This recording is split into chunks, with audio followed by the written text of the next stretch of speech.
All right, so we have two more volumes by revolution, and I'm going to start by sketching my region. So I have the same graph here that I had in 49. So it's this upside down parabola with x-intercepts at 0 and 3. Then I have the line y equals x, which goes here. I have this little sliver here is my area. So since I am revolving around the x-axis, I need a big R and a little r. And my big R is the parabola 3x minus x squared minus the x-axis, which is just 0. So that is this distance here. My little r is the distance from the line y equals x to 0, so it's just x. So I know I need 3x minus x squared, big R, all squared, minus little r squared. And I know I start with 0, and I know I have a pi out in front. And looking up here, it looks like choice A, choice C, and I think that might be it, look like the two that are my options. And so the real question is, what is my limit of integration? Is it 3/2 or is it 2? The only way I can find that out is by setting the two functions equal to each other.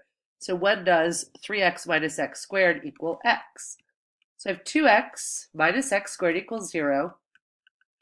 And then my x values are 0 and 2, which means that my limits are 0 and 2, so my choice is C. All right, for the next one, I have the graph of the natural log.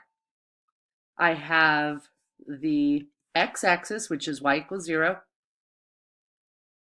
I have x equals e, and that's also my axis of revolution. So here is my section right here.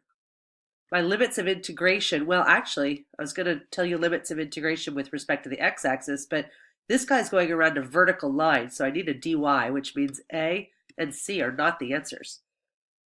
So I'm going to start with, well, there's only one radius because this is a disk. This is a solid region. So I always have right curve minus left curve for my R. So my R value is the right curve, which is E, minus the left curve. But frankly, I can't use y equals negative x.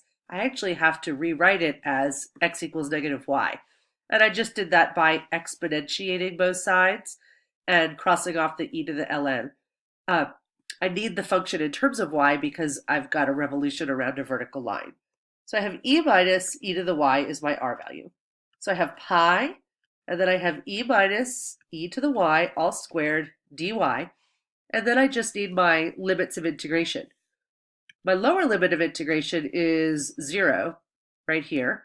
And my upper limit is going to be from this intersection point. So I just need to know where e to the y equals e. So that is where y equals 1, which is my upper limit of integration, and it looks like the answer is B.